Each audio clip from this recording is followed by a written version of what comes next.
Hello and welcome back to the College Football Fanatics podcast. It's been a while since we had our last episode. I know, again, some of it's school and it was just kind of been a mess for me lately. But this episode is kicking off our look into both the off season as well as the draft.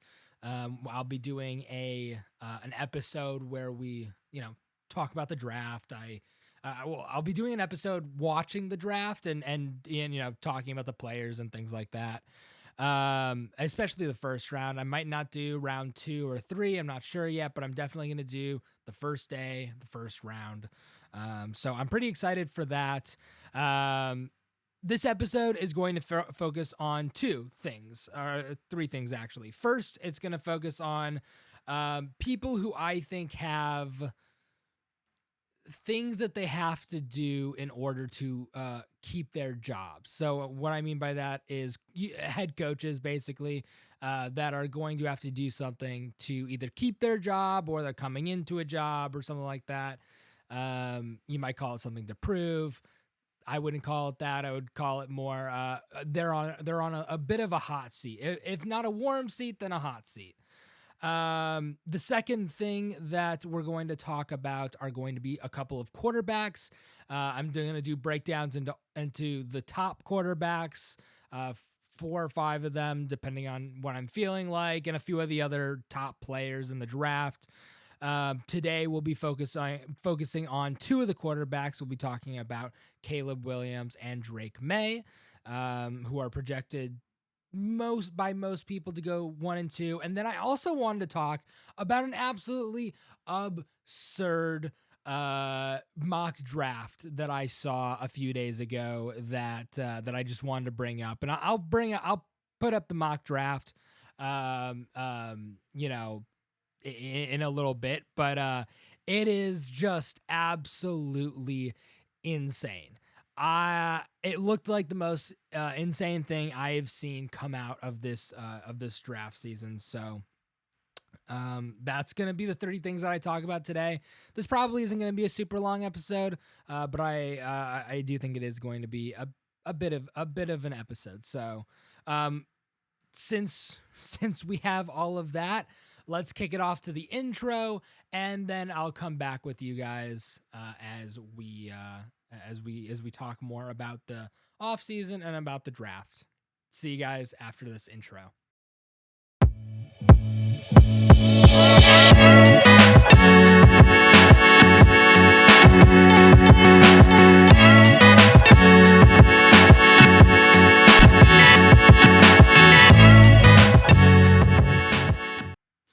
All right, and welcome back after that intro. I hope you guys enjoyed it. It's the same intro, so it hasn't changed at all.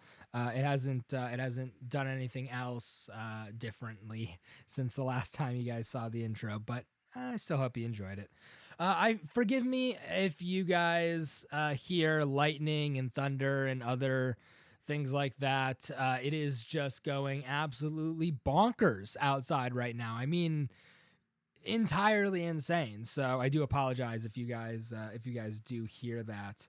All right. So the couple of notable departures from our coaching carousel this offseason, Nick Saban going into retirement was huge. He's been at the head of the best program in college football for about the last 20 years. So that's a huge departure. Kalen DeBoer obviously taking his job at Alabama and leaving Washington is another huge departure. Washington, I have no doubt, is going to fall off after the season with Michael Penix going to the draft. I'm sure that they're going to struggle. They'll probably end up being somewhere around like 7-5 this upcoming season. But they did bring in a head coach. I've forgotten his name. But I do apologize for that. Let's Jedd Fisch. That's right. Jedd Fisch. They brought him up from Arizona. I believe that was. So sorry.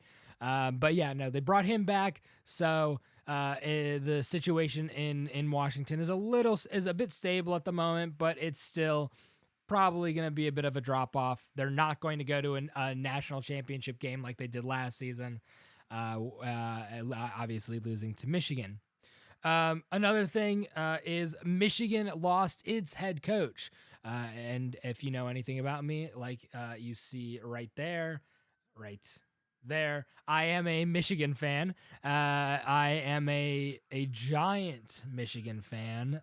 They are somewhat a bit of they're a bit of a focus in this podcast. I did want to go over some insane numbers that I also saw. So this comes from ESPN, and it tracks Jim Harbaugh from every place that he's gone between the year prior and the year and during his tenure, the average. So teams coached by Jim Harbaugh, the win percentage, including postseasons for the programs that he is at. So before he was there, San Diego was at 800 at 0.800. That is 80% of their win percentage. After he left, they were at 82.9, 0.829. That's 82.9%. Then he goes to Stanford in it was the Andrew Luck years. But he goes to Stanford, and their win percentage before he goes there is 0.083, which is god awful. I mean, that's like one win a season. It might even be worse than that. I'm not entirely sure. But after he leaves, but during his tenure, it's 0.58, so 58%. Then he goes to the 49ers. Sorry, couldn't think of their name. And the 49ers win percentage is 0.375, and during his tenure, it's 0.688. For the 49ers, he obviously returns to his alma mater of the University of Michigan, and he coaches them not only to 3 Big Ten titles, but also to a national championship this past year. Before him, we had Brady Hoke, and before Brady Hoke, we had Rich Rodriguez, and before Rich Rod, we had Lloyd Carr. Lloyd Carr was the last coach at Michigan to actually have a good tenure. Rich Rod and Brady Hoke both had really, really awful tenures. But the year prior to Jim Harbaugh, the win percentage was 0.417, so 41.7%. And during his tenure, the win percentage was 0.781, 78.1%. And that is a huge jump for any program, but for a program like Michigan, that's a giant jump. And then now he's gone to the Chargers. And what I believe he wants to do is go win a Super Bowl and win a national championship. He's completed half of that so far, and he wants to complete the other half. Their win percentage is 0.294 from the year from the year before his tenure. And we don't know what his win percentage is going to be after. So at 3 of the 5 places he's been, he's set a program win record. At Stanford, San Diego, as well as Michigan, he's set win records. So that's in the people who want to dismiss Jim Harbaugh as a bad coach or a coach who's just is just riding on some sort of coattails, like that he can't do great things, is absolutely insane. I know Paul Feinbaum, before Michigan won their Big Ten championship in 2021, he was like, Jim Harbaugh can't win the big games. And granted, at that point, he couldn't win the big games, but he has been able to since. He won the national championship. That's all I need to say for anybody to understand. This is not some questionable coach that just got lucky. He built a program based on his foundations of run first offense, win at the line of scrimmage, and play stout, tough defense. He's going to take that philosophy right with him to Los Angeles. He's going to bring that to the Chargers, and the Chargers are likely going to end up winning quite a bit. He already has a good quarterback and in Justin Herbert. So he doesn't need to go find a quarterback in this draft. He can draft down. He can wait, or he can trade down. He can wait.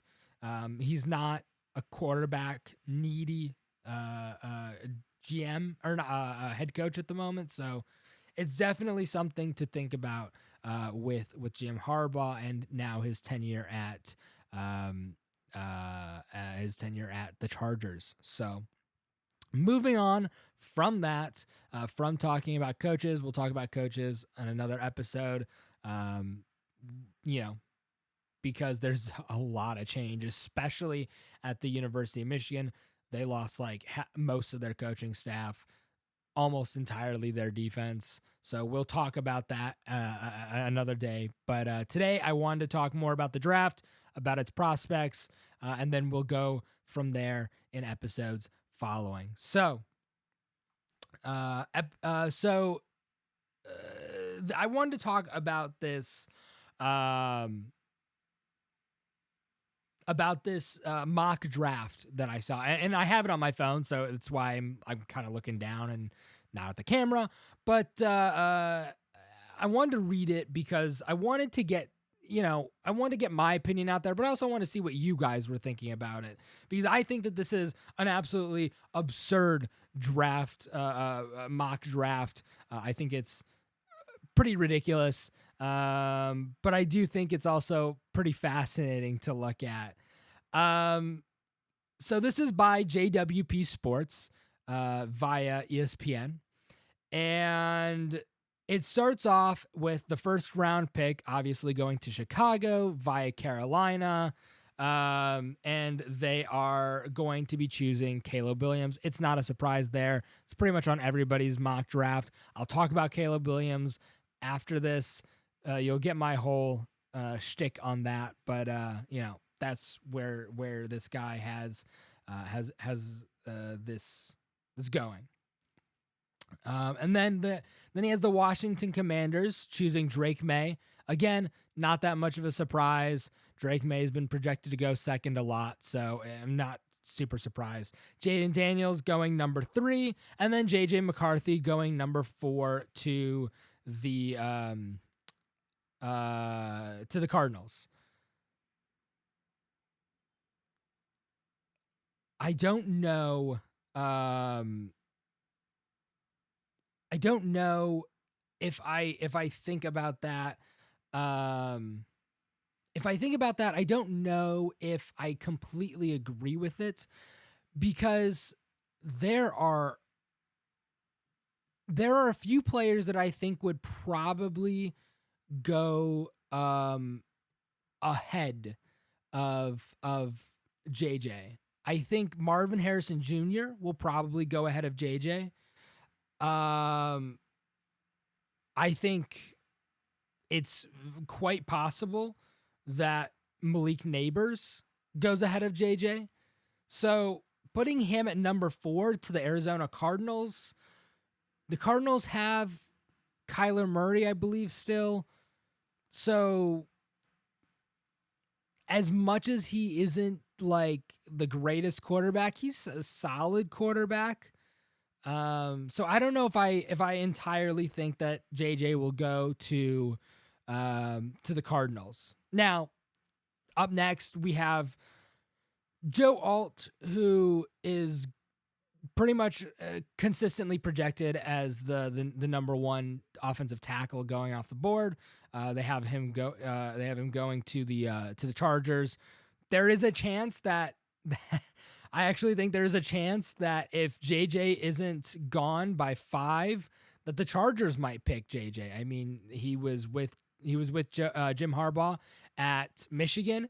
Maybe Jim Harbaugh decides, hey, I want this kid with me here here in LA, and Jim Harbaugh takes him at 5. I think that's infinitely more likely than JJ going at 4 to the Cardinals. Now at 5, at 6, this guy has him going. Has Malik Nabers, the wide receiver out of LSU, going to the New York Giants. Again, I don't think this is right. I don't think Malik Nabers is going to be the first wide receiver taken off the board. I think it's going to be Marvin Harrison Jr. But I can see the argument for Malik Nabers. 100%, I can see the argument. But I still think Marvin Harrison Jr. is going to go at 4 over JJ. Number 7 is J.C. Latham, offensive tackle out of Alabama. I've seen him fall around there in a couple of mock drafts. I've seen him fall a little lower in some. So it just depends on what these teams want. Dallas Turner going in number 8. Again, that's not an uncommon place in these mock drafts that I've seen to go for Dallas Turner. He'll probably go around there. This is not a defensive draft. This is not like the draft where Aiden Hutchinson was coming out of. Okay, this is a completely different draft. That had a lot of defensive players that looked very good coming out of it. Jalen Carter, obviously. It had Aiden Hutchinson again. And then it had several other defensive ends and defensive linemen that were coming out. I can't remember their names for the life of me. But still, it did have some of these guys coming out. So, but this is not that. This is an offensive draft. 100%.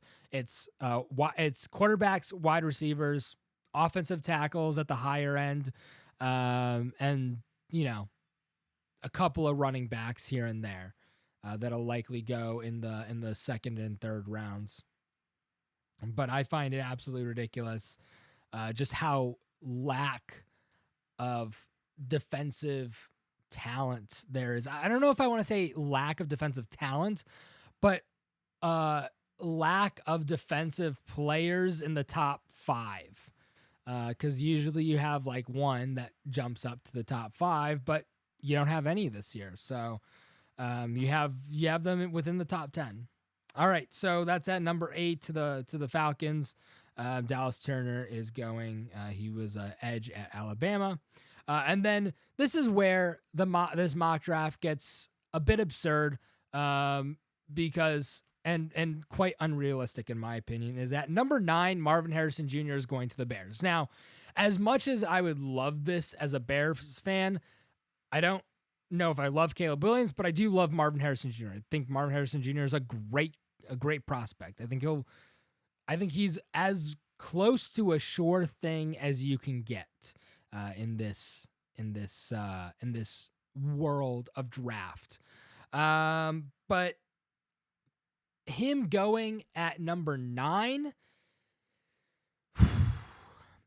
that would require at least 4 teams to not see his value and to have him marked as number 2 on the wide receiver draft boards when he is possibly the best player in the draft, including quarterbacks. So I definitely question this part of the mock draft.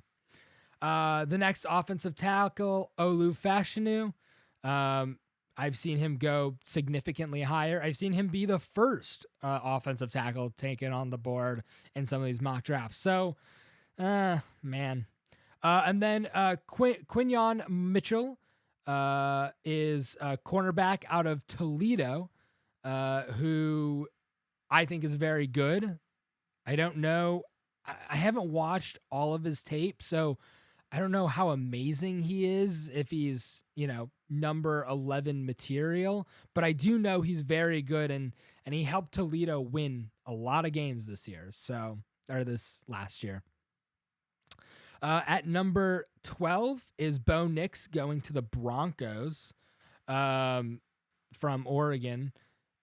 I don't think Bo Nix is a first-round quarterback, and if he is, I don't think he's a top 15 pick. I mean, I have a hard time seeing these teams take Bo Nix.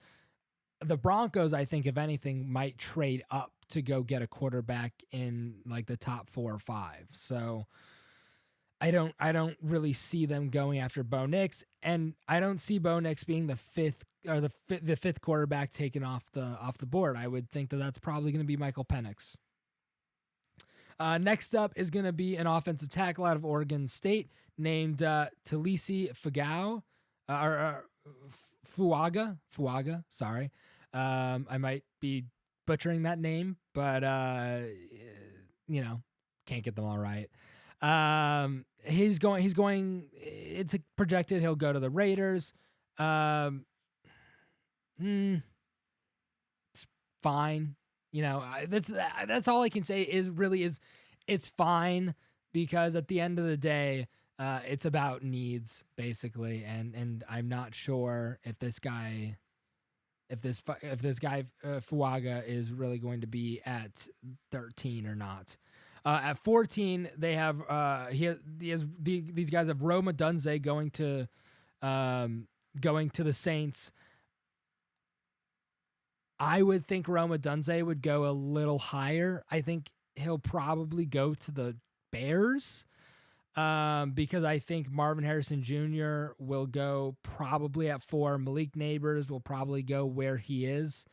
And Rome Odunze will go will be the third wide receiver taken off the board, and he'll most likely join Keenan Allen and DJ Moore in Chicago, to be another wide receiver threat for, if they draft him, Caleb Williams, which they probably will.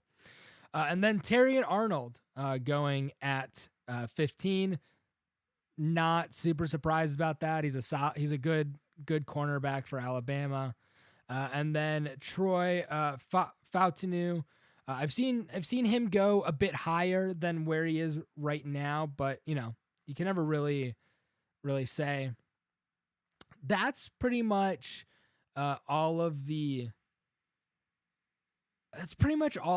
big names that I wanted to talk about in this draft. Excuse me. I wanted to show you how pretty absurd that mock draft was. I disagreed with at the very least half of those. So at the very least, I had issues with 7 or 8 of those picks. And I think that shows that if I'm having issues with them, I think there are going to be some GMs who are going to strongly disagree with that, especially when you have Marvin Harrison Jr. going at number 9. I cannot stress this enough. I do believe Marvin Harrison Jr. will be the first wide receiver taken off the board. And he should be the first player taken off the board in terms of talent. He won't be because teams are going to reach for a quarterback, but he should be. So at the end of the day, this is it's a quarterback driven league, and there's not a ton that you can change about that. Now, I'm going to start talking about coaches now, and who I think has maybe a hot seat or who are coming into a job that need to start off with something of a bang. So in terms of coaches on a hot seat, I don't think there is a seat that is hotter right now than the Ohio State head coaching position with Ryan Day. Recently, Ryan Day made like a tweet or something, or and it wasn't a tweet. He stated publicly that he wasn't when making a hire for his running backs coach, that he didn't hire somebody who came from a football family, and he hired somebody who didn't grow up in the game, like himself. He didn't grow up in the game, and he was basically saying that Jim Harbaugh is only successful because he grew up in a football family.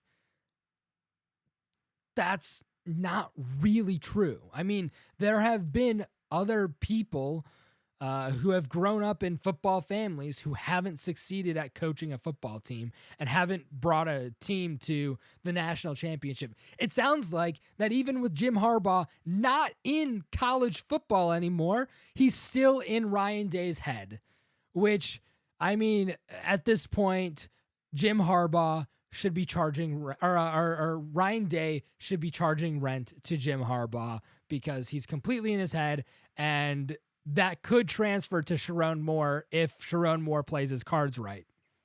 The next up is going to be, I think, Lincoln Riley. Now, Lincoln Riley had a really good season his first year at USC. They went, I think it was like 11-1, 11-2, and something like that. I believe it was 11-1 in the regular season, and maybe like 11-2 or something like that, or 12-1 or something. And well, last year did not rise to the same expectations that he had. I shouldn't say the same expectations, the same standard that he had in his first year. They supremely suffered. They missed Jordan Addison a lot. And Caleb Williams wasn't able to play to the same level that he had a year prior. So that really is one of the bigger issues with Lincoln Riley. He still has to fix his defense. He's going to have some problems on offense now. I expect a very similar season, if not maybe worse of a season. Next up, the next head coach on the hot seat, or a warm seat at the very least, in my opinion, is Dabo Swinney. Dabo Swinney has had several great seasons at Clemson. I do believe he has won a national championship with Clemson, Trevor Lawrence. But the past couple of years have not been to Swinney's standard, and to the desire that Clemson has wanted. And I think that's an important thing to realize, is that Swinney lost some really good talent, but they're still recruiting at a pretty high level. So he should be able to recoup the talent that he did lose, but he hasn't been able to effect the change that he wanted to. So that's a question that's going to have to be asked, is can Swinney coach another team the way he did earlier in his career, just a few years ago? It hasn't been that long since Swinney has coached a really good Clemson team. So that's going to be a question that the Clemson administration is going to have to ask. And if Swinney has another disappointing season, he may find himself out of a job. And it isn't the first team or the first coach that we have found that have found themselves out of a job after a couple of really disappointing seasons. I mean, just look at Texas A&M and Fisher. It's not an unrealistic scenario that after the season, if he only wins 9 games, he could be out of a job. So that's going to be a question that's going to be asked. Next up is Lane Kiffin over in Ole Miss. It's been disappointing for Ole Miss in recent years, and I don't know if I would say Lane Kiffin is the cause of that, but he's certainly not helping matters beyond, what he could be doing. He's a solid recruiter, but he needs to really coach his team in a way that's going to open themselves up to the higher echelons of football. That's about all I'm going to say about him. I might go into Lane Kiffin go more into a different episode. I have a couple of opinions.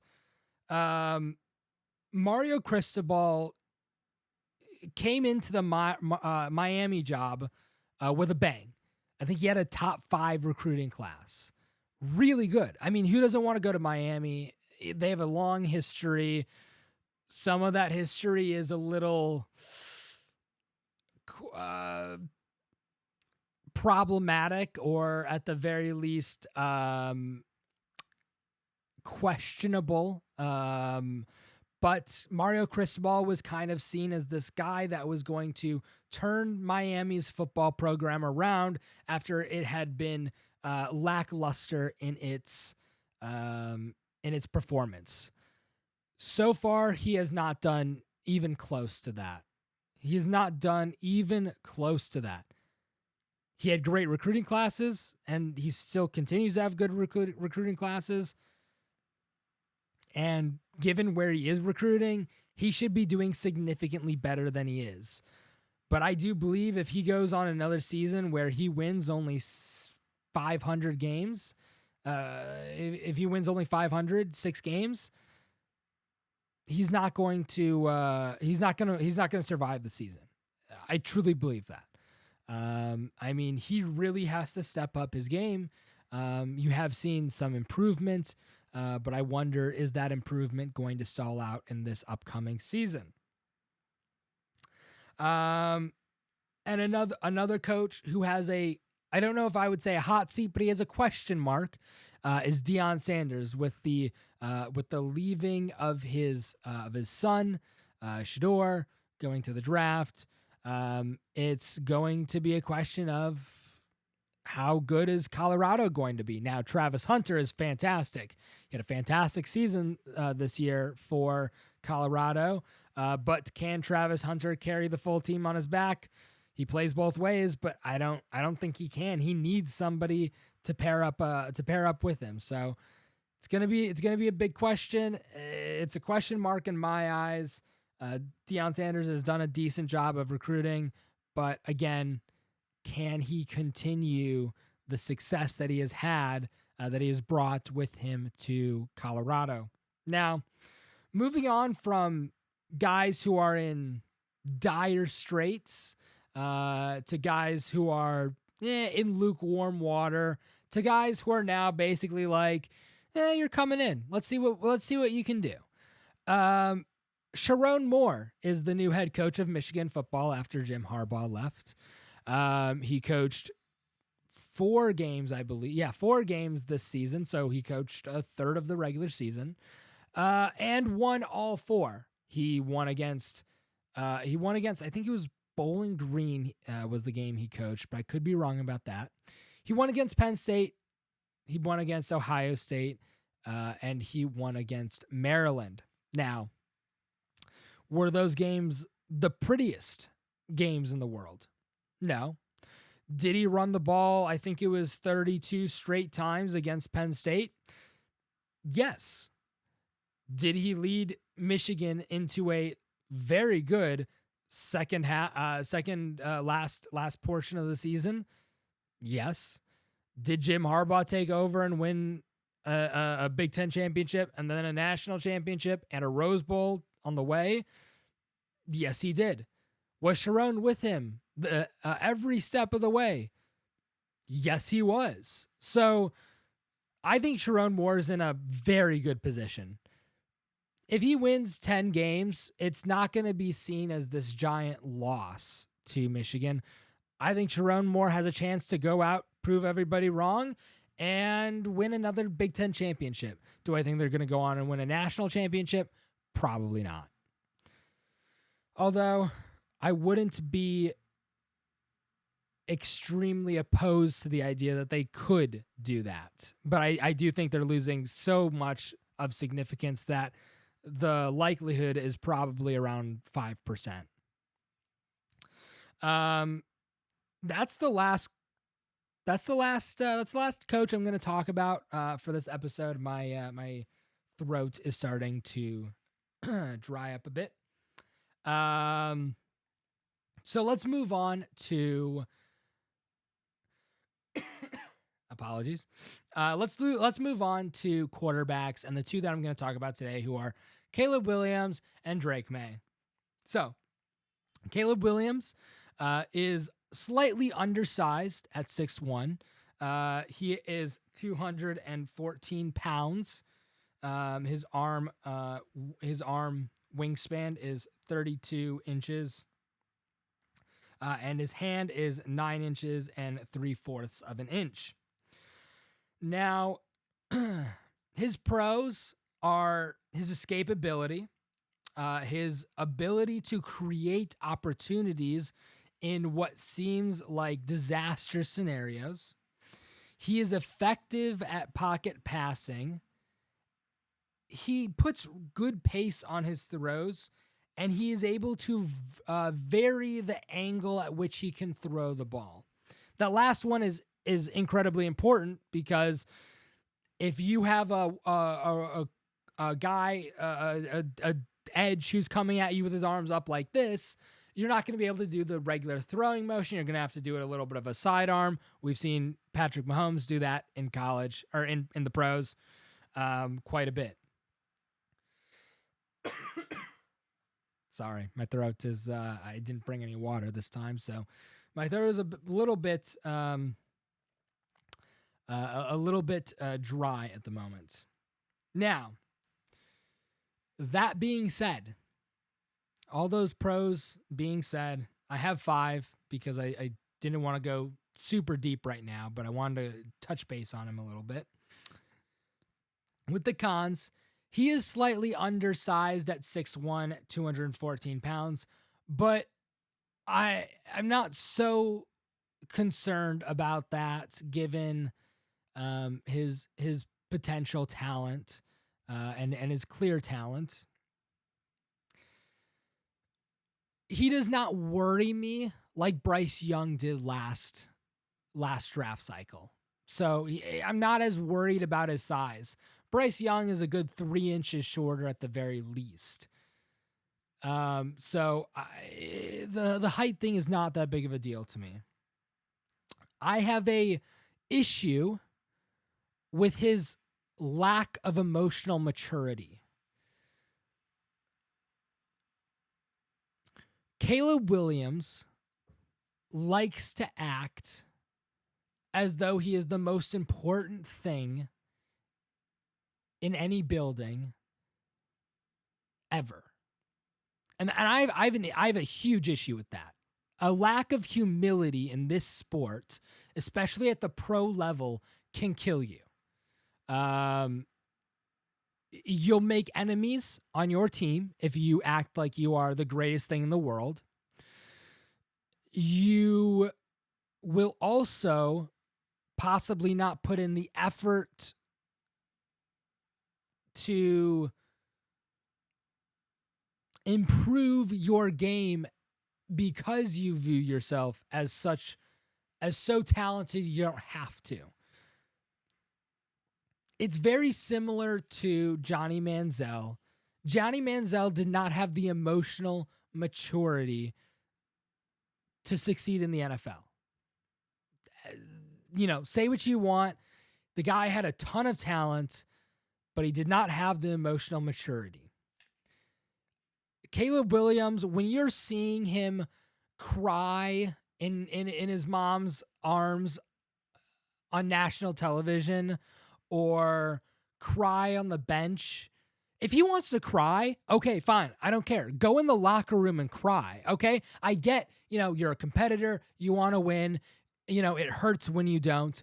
But this is what you do. You don't cry on national television telling everybody how much of an immature baby you are. You say congratulations to the guys who won.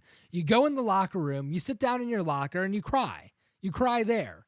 Or you cry in the shower, where the water coming out of the shower head can mask your tears, all right? That's what you do. You show a certain amount of professionalism, as you should, all right?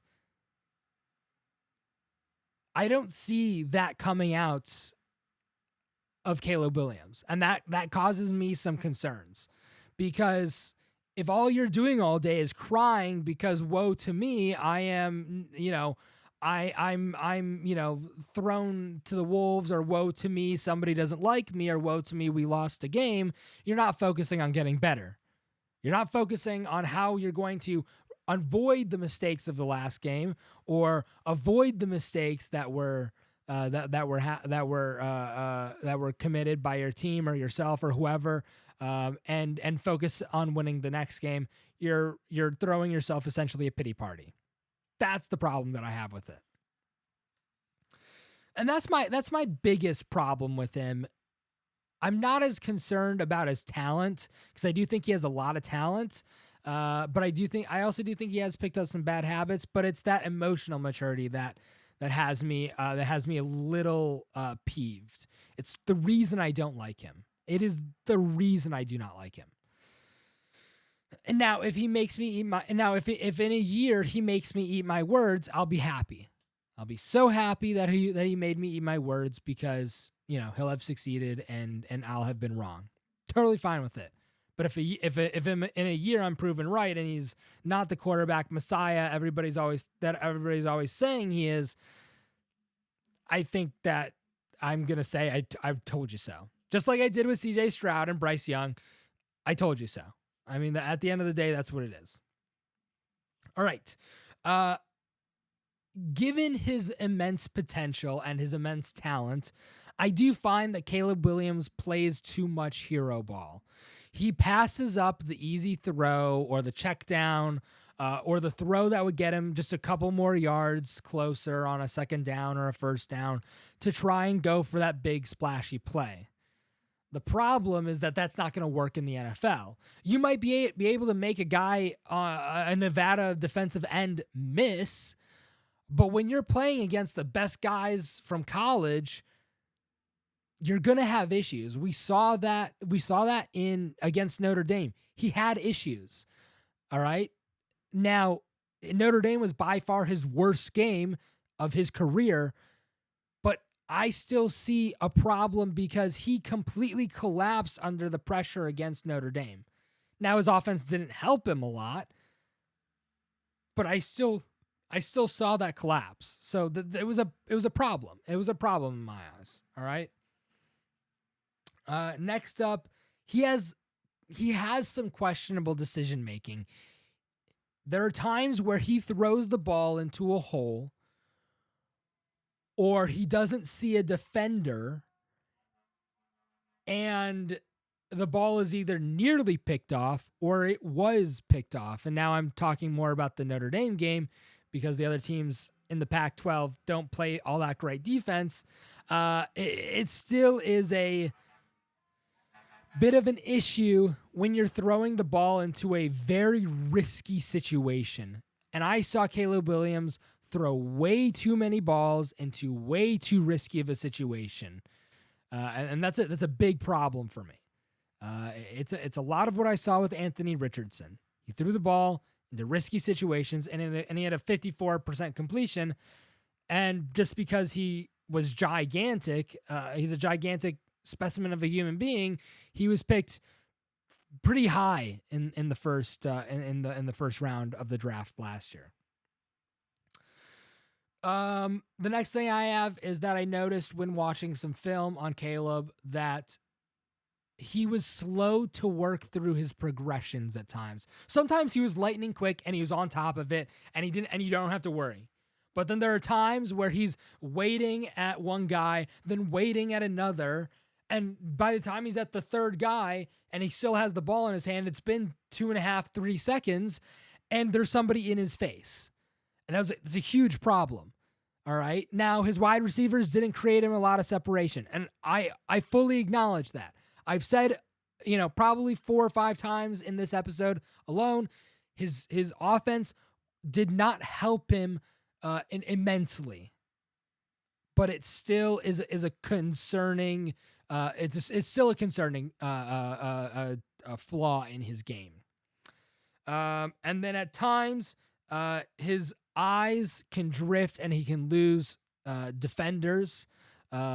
He can lose track of the defenders, and a ball can be almost picked off, or it can be picked off, or it can be fairly dang close, because I have seen a few balls where I was like, this guy did not even realize that there was a defender there. Didn't even realize it because his eyes were not focused on where they should be. Now, anybody who's thinking I'm just hating on Caleb Williams because I'm hating on Caleb Williams, he does things I can never do. All right, I do this. That old saying, those who cannot do, teach or talk about those who do. I added that last part, but who or commentate on those who can do. Yeah, that's those who can't. Those who can't teach or commentate on those who can. And that is me. I cannot be a quarterback in the NFL. I cannot even be a quarterback at the college level. So I talk about it. But I can still observe with my own eyes, and I still say that I do not like Caleb Williams. I think he will be the biggest bust in 20 years. I have problems with his game. I have problems with his attitude. That being said, if he proves me wrong, I'll be very happy that he proved me wrong. Partially because I am a Chicago Bears fan and the Bears draft him. If he proves me wrong, he'll likely take the Bears to a Super Bowl, which I have not seen the Bears yet compete for one. So, all right, let's move on to the next, probably the number 2 pick in the NFL draft is Drake Maye. Drake Maye is your prototype quarterback all the way. He's 6'4", he's 223 pounds, he has an arm wingspan of 32 and a quarter inches, and he has a hand he has a hand dimension of 9 1/8 inch. 9 inches and 1/8. Maye is your prototypical quarterback. He has solid movement, both inside and outside of the pocket. He's a solid thrower. He has good power and velocity on his throws. The spirals are tight when he throws the ball. So those things are all very good. Now, in his pros, I have his size, obviously, at 6'4". He is very well sized. His experience, he is a young guy. I think he's only 22 years old. So he's a really young guy. He spent only 2 years. He spent only 2 years at UNC. He's very skilled at his position. He's very skilled at his position. He's very talented in the way that you really want him to be in his throwing ability. He's got great mobility, and he's got a great throwing motion as well. Although the throwing motion, I'll talk about it in a little bit. It's a tad slow. It's a tad slow. And when I say arm length, I'm not talking about wingspan. Arm length is just 1/2 of wingspan. I believe I called it wingspan. It's not. But I do believe Drake Maye is only 22 years old, I think. I'm trying to look, but I don't see it. So, but I do think he's only about 22 years old. He is a redshirt sophomore, so he started. But that youth also means that he has room to grow. That he has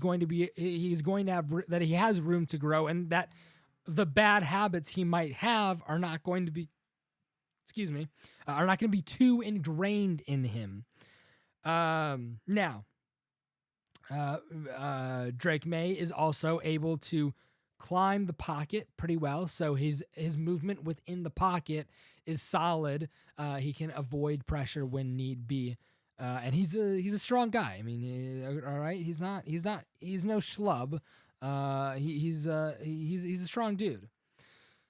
Now, the cons, he has a thrower slowing motion, which I don't love because it allows the defense time to react. And a good defender, if you're trying to throw into a really small window, is going to read your throw and react quickly. He has some accuracy questions. There are games where he is incredibly accurate, and then there are games where he is less so. And that is where I sometimes question. He has some decision making problems, as well as he struggles when the first read is not there. When the first receiver is not open, he sometimes struggles either moving on or staying too long on the receiver. He's had 16 interceptions because of bad decision making, or because he was slow or sluggish in his reading of situations.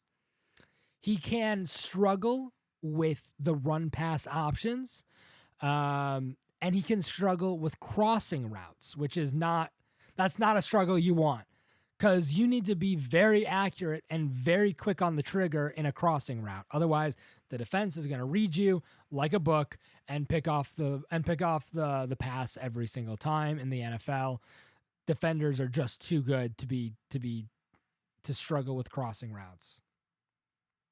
There are also times when Drake Maye, even though he has good mobility within the pocket, there are times when he creates his own pressure. There are times where a defender will be coming off the edge, and in his movement, he'll go towards the defender, thus creating the pressure on himself to throw the ball. I've noticed it a few times in his film. And you do not want extra pressure on you in any scenario.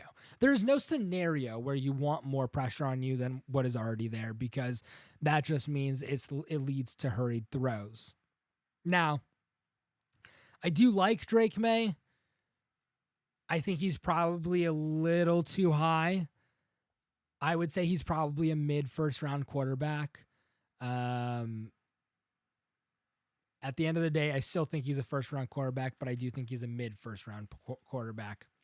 I don't necessarily disagree with Caleb Williams being placed this highly. He is, after all, a Heisman Trophy winning quarterback. But if I were a GM, I would drop him down to like 3 on my quarterback draft list. Right, I would have Caleb Williams at 3 and Drake Maye at 4 on my quarterback list. We'll talk about Jayden Daniels next episode, and we'll also talk about JJ McCarthy, the 2 J's, on next episode as well. I hope you guys have enjoyed this episode. Please leave a like and a comment down below. Who do you think should be the best? Who do you think is going to end up being the best quarterback in the draft? Tell me if you disagree with my reads on Caleb Williams and Drake Maye. If you don't, tell me why you agree with my my reads on them. But I hope you guys have all had a excellent start to your year so far. I will see you guys though in the next episode. And I hope you guys are having a better day than I am, because this weather is just absolute doom and gloom. It is awful. But I hope you guys have great weather and a great rest of your day. Bye.